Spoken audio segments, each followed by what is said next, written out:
Hello, everyone, and welcome to the podcast. Life is a story we tell ourselves. Our guest today is Janice Lintz. Janice is an accomplished consultant and advocate across the hearing access, advocacy, and related political spectrum. She is the CEO of Hearing Access and Innovations, which is the only company dedicated to helping the world's businesses, cultural and entertainment institutions, government agencies, and mass transit organizations improve their accessibility for people with hearing loss. She is also a travel and consumer education writer. She has traveled to 194 countries, territories, and unrecognized nations. Welcome to the program, Janice. Thank you, and thank you for having me. Yeah, I'm excited to have you on the program. So let's get right to it. How do you define hearing access? Is it more than just providing sign language interpreters, or what is it exactly? So hearing loss is a spectrum, and depending on where you are on the spectrum, depends on what type of access you need. And so I define it what I call the three-pronged approach to hearing access. And so what that is you need 1, auditory, 2, visual, and 3, qualified interpretation anytime there is sound, whether human or audio. And so audio is when you're using an induction loop or some sort of assistive listening system. 2 is captioning, which is like a visual, like when you see captions on a video. And then 3rd is qualified interpretation, which would be sign language or acute speech if you're deaf-blind. So you always need all 3 every time there's sound, whether human or audio. So what is an induction loop? I heard you mention that as you were describing that. A lot of our listeners this will be the first time they're hearing about an induction loop. How does that work? So an induction loop, you bring sound to a person's hearing aid or cochlear implant through an electromagnetic coil. So the person speaking is speaking into a microphone that doesn't project, and brings the sound right to the hearing aid or cochlear implant when they switch their setting to the letter T coil. Now, what's super exciting about that is some phones have a T coil. And what's really unbelievable on a project I'm working on right now is some phones can act as like a receiver, right? So you take your phone, you put it to the T coil setting, and now when we're in an environment in COVID, right, where people are wearing masks and behind plexiglass, you can use your phone as a receiver and then hear directly in your hearing aid, earpod, or cochlear implant. Oh, that's absolutely awesome. Right. Even if like your hearing aid or doesn't have a T-coil, but your AirPod does not currently have a T-coil. I'm hoping Apple will change that. But you can use your phone with certain phones as a receiver. And I'm working on trying to figure out which are the phones that have it and which don't. CTIA in the US, which is the member organization for mobile devices, has a website that they recommend. And there's still some non-clarity on, and I'll send you the link so you could use that. But there's 3 different options and it's not completely clear. So still working on that. But can you imagine if you can hear if there's an induction loop in the space, like at Ellis Island, when you see this, like the ear with the T, when you see that symbol in the ear with the T, that says there's an induction loop present, you will be able to then use your phone, if you have the right phone with the T-coil, to access that information right into your own device. Wow. So I'm kind of a science nerd, as you know, and I'm interested in knowing, is this a special radio frequency that this works on using electromagnetic radiation? How exactly does it work technically? I am not a technical person, but it's electromagnetic, no radio frequency. So there are 2 different other types of assistive listening systems. One is radio frequency and one is infrared point of light. The 3rd is using the electromagnetic coil. And there is the advantage it has is automatic connectivity, doesn't burn batteries, doesn't require another device if you have the T-coil in your hearing aid or cochlear implant. and it just automatically, the sound jumps through the electromagnetic coil. Man, that's awesome. What technology has done to assist people that are hard of hearing. Speaking of hearing, I mean, it's really personal with you, isn't it? I believe you have a daughter that's hard of hearing, isn't that right? Yes. So my daughter has a hearing loss. And when she was diagnosed with a hearing loss, the doctor immediately said to me, don't worry, there are special schools for her. And already I hadn't even wrapped my head around the diagnosis. And this doctor had lowered the bar for her life at age 2.5. And I was so unwilling to accept those crumbs that the doctor offered her that I decided it was easier to change the world than to change my standard of living and expectations. And that's when I became, as you know, a fierce advocate for hearing access. So you set out to change the world. Instead of having the world change you, Janice Lintz said, I'm going to change the world and make it a better place. And I know you have. That's pretty awesome. And you're on the receiving end of that. So yes, I have. You know, when I was reading about your background, and of course I've known you for years, one of the things that's always on my mind and on people's minds is, and that I was really surprised about. I mean, I thought that ADA, when the Disabilities Act was passed, that would provide access for all people with various impairments or disabilities, and it didn't, did it? No, and what's crazy, and I just wrote an article about that for Thrive Global, is it's kind of like the Civil Rights Act, from the 60s, and then they had to augment the Civil Rights Act with the Voting Rights Act. Like the Civil Rights Act should have been enough, right? For common sense, based on common sense, right? If you shouldn't need an augmentation. But Lyndon Johnson had to augment it because common sense doesn't prevail. The same with the Americans with Disabilities Act. So the Americans with Disabilities Act in the US was passed 30 years ago.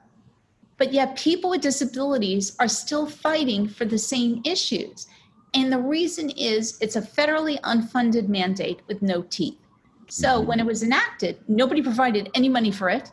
No one really provided any guidance. They just said some sort of access. And it was much clearer for physical access because the ADA came out of building codes and which morphed into the Rehabilitation Act, which morphed into the Americans with Disabilities Act.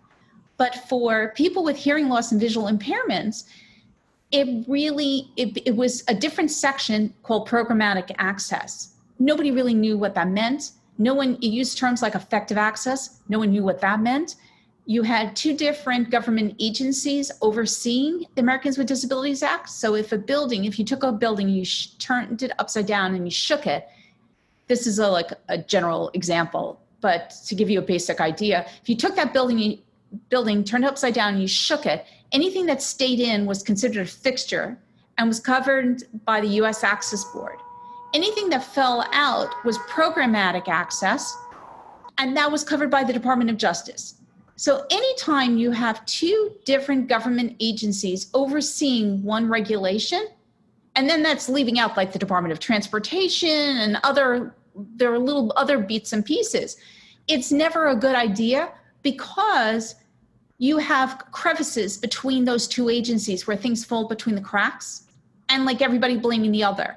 In addition, when they passed the ADA, and this is something I realized as President Obama was leaving, they never, ever, whenever you pass a bill, you have to really add to it codes, procurement codes. Mm-hmm. So if you say people should implement certain types of access, but you don't provide the procurement code with it, like a companion bill, then what happens is you end up using very generic terms and you rely on the vendors. Vendors sell what's easiest to do and generates the highest profit. Mm. And so OMB never ever added procurement codes for half the access that is needed. So like those induction loops, there's no procurement code. And what's crazy is a lot of those procurement codes are created by the United Nations. And what's even more crazy is getting the United Nations to change procurement codes requires all the member nations to agree. Now, we all know that's basically impossible, especially when the United Nations doesn't have hearing access itself. It's hard for them to then say anything else. And they can't even get the CRPD, the Convention for the Rights of People with Disabilities, passed. So you fall into this thing of like an abyss of trying, and then the entire burden of getting access resolved because it's a federally unfunded mandate with no oversight. Unlike, let's say, restaurants in the US, where you have somebody like in the health departments in many states or cities going around and giving letter grades for restaurants, right. There is nobody doing that for access. So what you mentioned something interesting, though. You said that these procurement codes are provided by the United Nations, or procurement codes provided to the United States government by the United Nations that then the US has to follow? If I understand, I'm not 100% positive on who uses the UN codes, but I don't believe I'm not sure if the US government uses the UN codes or if it's corporations. But for example, Ariba is a corporate, provides, I think it's the US government. I don't remember who uses the procurement codes from the UN, but Ariba provides corporations with the codes. So I had to work with Ariba to change their codes. Then you have New York City had to change their codes. I'm pretty sure it's the government, but I don't want to misstate it because I remember when I was I haven't worked on this project until the previous administration because doing this with the current administration would be basically impossible.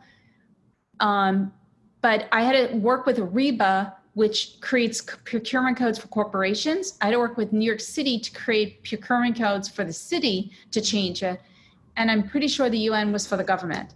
And I had to go to the OMB to try to get procurement codes. And that's when President Obama left. That's kind of when you say, sorry to interrupt, but when you say OMB, you mean the Office of Management and Budget in the federal government, correct? Yes, sorry. Yes, we're in a world of using too many acronyms. A friend just wrote an article about that for Forbes. But yes. And so who would think that when you have a bill, right, and you pass a bill, that you need a procurement code? But think about this, if you don't have a procurement code, you can have this bill, but then when you bid it, right, you when you bid it, then where's the procurement code? Like you can't bid the specific access you need because there's no code. So you have to use a more generic code. And that means with the more generic code, unless you write very specifically, which most people don't, they tend to use the more generic, you're not getting the right access. No, I understand, and that makes it even more of a challenge. So where do you think we are today with the Americans for Disabilities Act? Have we made progress? Has the Act changed things for the positive overall? I think it gives you sort of a place to hang your hat, but the problem is it places people like me in an awkward position of having to complain all the time to get the access we need. And I resent that because the perspective is you complain. This is the way the scenario works. I have to complain. I have to give very specific complaints and solutions. So basically, I'm working as a free consultant. And then if I also work in that field as a consultant, I am considered as if I'm trying to drum up business, as the Henry Ford Museum accused me, as if you can't be both. But if, for example, if somebody puts out a bid and it's a generic bid, I have to give them specific detailed instructions the way a consultant would, not get paid for that, as if it is the graciousness of my heart to work for free. Now, I don't know anybody else who seems to think people should work for free, but people with disabilities are regularly asked to work for free, whether it's providing comments for federal guidelines like the Department of Transportation or the FCC, where they put out proposed legislation, and then you have to give comments. Who has the time to keep submitting detailed, comprehensive comments? Or you have to file complaints, very detailed, with solutions. And I basically turned complaining into a full-time job. And I say the word complaining in a, humorous way, but like, I would describe myself as a professional complainer, right? That's a ridiculous job. Nobody wants that job. And so the ADA really needs to augment itself, similar to what the Civil Rights Act did with the Voting Rights Act, because it closed up some of those areas that were problematic. And even the Civil Rights Act still has issues, right? Where many people would like to add another augmentation to it. So the ADA needs multiple. And understand. Well, you mentioned civil rights, and we're living in a time, particularly in America, where civil rights are still being violated, and it takes eternal vigilance. And you call it complaining, eternal vigilance, continual lobbying. That's what's necessary to make a democracy work, and to make sure that all people get the rights that they deserve.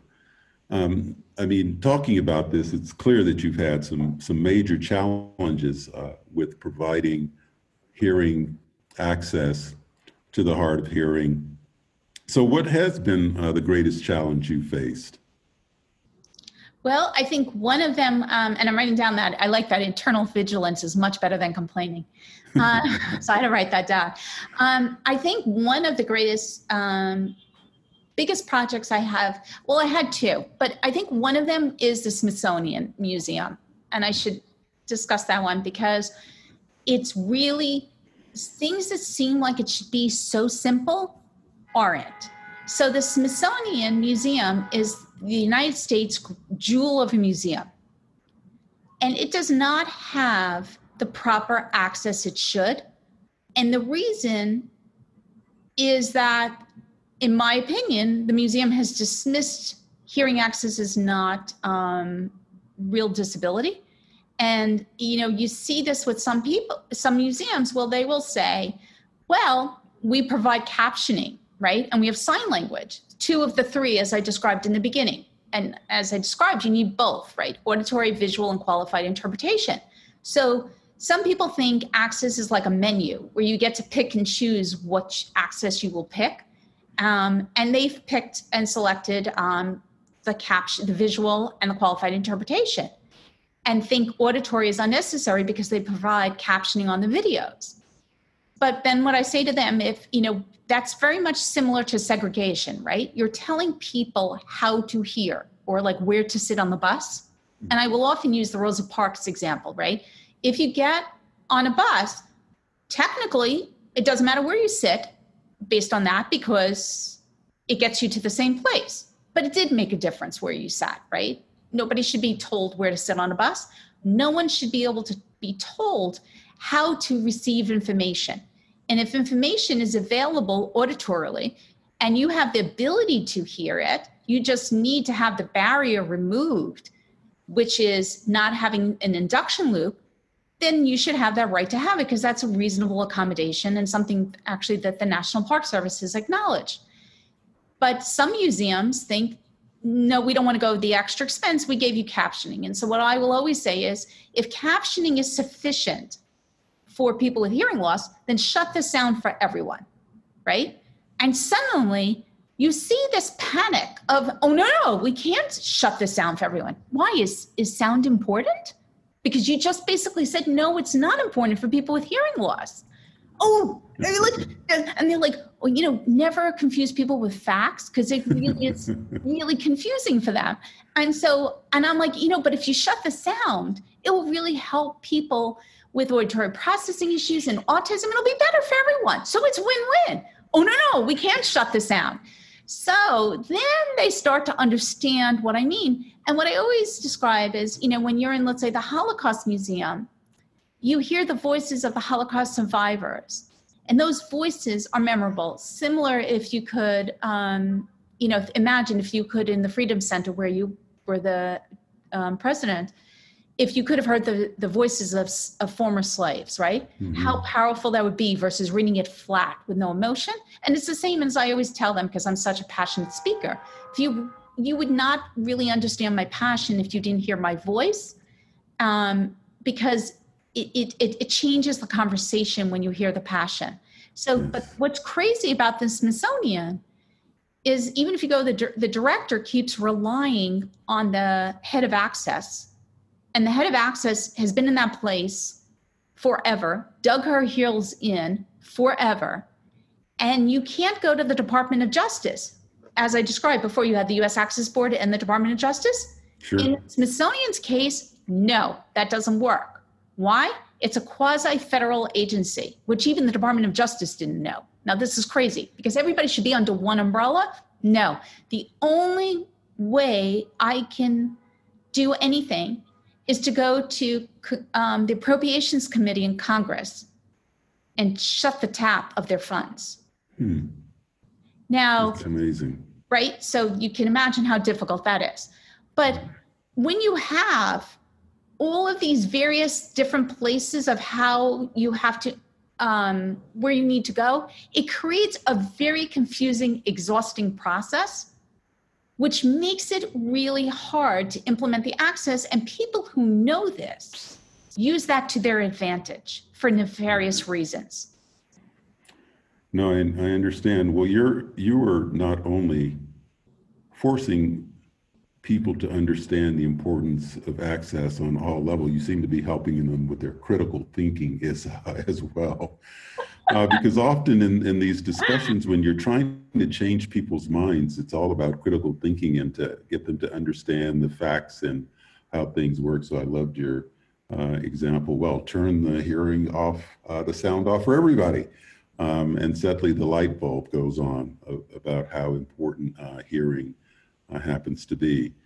That's a great story, and it really does exemplify, the challenges that you face when you're trying to get people to understand the importance of helping us all to have positive experiences as human beings, no matter what our disability might be, no matter what our race might be, no matter what our background might be, we should all be afforded the same opportunities. So I understand, the challenge that you face, and that's a great example, but I'm sure you've had some wonderful successes over the years. I've been aware of a few, but what would you say has been your greatest success on this journey? There have been so many, and each time one happens, it's great. I mean, of course, the National Park Service where we met was one of them, and helping to write the guidelines for effective access, which are the only federal guidelines to define effective access.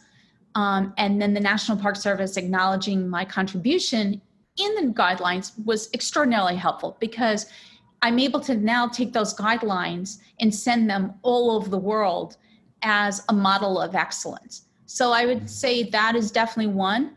Another one is the taxis in New York City having induction loops, because that is for multiple reasons. One, you have drivers who continue working, right? Even if they have a hearing loss, because the induction loops benefits not only the passenger, but the driver. So that means continued employment. You have the access for the passenger. You also have, as a side benefit, free marketing. And this is okay because it's not, I think the last number was 13,500 taxis. Now, not all the taxis ended up converting to the new taxi model of the taxi of tomorrow. But even if, let's say, it's a significant number of that 13,500 total taxis on the road with the ear symbol both inside and outside the taxi, going through 5 boroughs, right? So you have basically a free ad campaign promoting induction loops and hearing access. So if the goal is to create an awareness of what hearing access is, that helped to promote the change. Plus it cross-referenced the access in subway information booths, which also had the ear symbol. And there were 482 subway information booths, plus the call boxes, and then the museums and theaters. So it was kind of like connect the dots. Like if you see it in a museum, you see it at a taxi, a subway, suddenly awareness of hearing access in New York changed. And then we were able to spread that out. So creating a best practice model in New York City and then spreading that out to other states, it created significant change by having this little universe of great access. That's just awesome. But you know what so much of what you're describing came about because of technology. And I heard you mention earlier that Apple was very much involved in this process, and you built up a relationship with Apple and other technology companies. How did that come about, your interaction with Apple, and what have they done to facilitate providing access to the hard of hearing? Well, it's a funny story, and one you are part of. But after I testified before the subcommittee for the national parks in Congress, you reached out to me asking to have a meeting and discussed, how can we fix access in the national parks? And we started working on that. And then you departed and went to the Freedom Center in Cincinnati, Ohio. And when you arrived, John Pepper, who was the former CEO of Procter & Gamble, then left the Freedom Center to go on to Disney as the chairman of the board. I think that was his title. And then, so we worked together at the national parks. And then when I found out that the former head of the Freedom Center was at Disney, I asked you for help, and you graciously connected me to John Pepper, who has been, was amazing and fixed some issues at Disney at their information booth, all their ticket counters, which there was access with induction loops in some countries like Hong Kong, but not in Florida and California. And after and nobody realized it. And so once I showed him the photos, they fixed it. And so when we were done with that project, I asked him for help if he could connect me to one of his board members, which at the time was Steve Jobs. And so I never got to meet Steve Jobs, but the next thing I knew, I received a phone call from someone at Apple, Matt Hayes, who was the head of retail, and they were flying in people from England, and we were having a meeting to discuss hearing access at the stores because my daughter couldn't hear at the Genius Bar. And from that meeting, all the stores now have induction loops. The other thing that we talked about, I love, connections in this whole concept of 6 degrees of separation. And we were just talking earlier, of course, we're producing this podcast in Ecuador. And who would have thought, that you had an important connection to Ecuador in terms of your journey to provide access to the hard of hearing. What's going on in Ecuador? What happened with your relationship with the ambassador from Ecuador to the United States in your journey for providing access? Well, it's really funny. I mean, this is like, life is just such a small world. And so when I'm a big traveler, as you mentioned, and when I went to Ecuador, I was disappointed. This wonderful museum, I think it's about pre-Columbian art in Quito. Yes. Right? It's fantastic. And it was a brand new museum and didn't have access. And I was complaining to my guide. And he coincidentally was a professor at the university and knew then Vice President Moreno's, Lenny Moreno's wife, who was also a professor. And he said, "Oh, I should connect you." I was like, "Wow, you have the vice president's wife's email address?" And he's like, "Yes, she's a friend." I was like, "Okay." So I sent a letter. I didn't hear back. Another friend happened to connect me to a conference in the UN that I went to. And Ambassador Luis Galagos, I apologize if I've mispronounced his name, was speaking at the conference, and he was the ambassador from Ecuador to the United States at the time. And I approached him, and he said to me, "Oh, you're on my list." I thought, oh my God, what did I do? Like, what do you mean, what list? Like, what did I do now? And he said, no, you're on my list. We'll talk after. And so we spoke, and they were, the country of Ecuador was hosting the World Disability Conference. And they had me on a list to speak. I guess I had been, and how random is like this altogether. So the next thing I know, I'm flying down to Ecuador, to Guayaquil, to speak at the World Disability Conference, which was unbelievably produced, right? Like just so well done. Like the best people from around the world were speaking at this conference, and I got to meet incredible people and reach out to people in Ecuador and help. And I gave the presentation similar to the one I used to give at the national parks about hearing access around the world. And afterwards, they asked me if I would contribute to Vice President Moreno's book about disability access that they were distributing around the world. And I said, of course, and basically used the effects of access guidelines that I had developed that we used as a model for access for the National Park Service. And I wrote it in English. They translated in Spanish. I think the Spanish translation is not as great based on my bits and pieces that I can translate. But the English version is much more closer to what I said, what I wrote. And so it's incorporated into the book they distribute around the world through their consulates. And then, it's so random that, of course, Vice President Lenny Moreno then went on to become President Lenny Moreno. And then a board that I'm on, the Bernard Blatt Institute, randomly is helping the country of Ecuador. And they were adding induction loops to the convention center. Sadly, because of COVID, the access is on hold because the convention center right now is a hospital. And so hopefully, COVID will pass and the convention center can resume and we can all resume to normal life, but it's on hold on the interim. But how random is that? I'm really happy to hear that about Ecuador. I know they do some really wonderful, they've done some wonderful things with access, particularly since, of course, the president has his own disability, and I think he's particularly sensitive to that across the board. But as you said, so many people, when they think of disabilities, do not think of the hard of hearing. It's not something that comes to their consciousness immediately. And so it's been important that you've been out there crusading for this for so long. So along this journey of yours, I have to ask you, was there one instance that, literally changed your life that that you could characterize as transcendent, something that made you look at life totally different than you did before?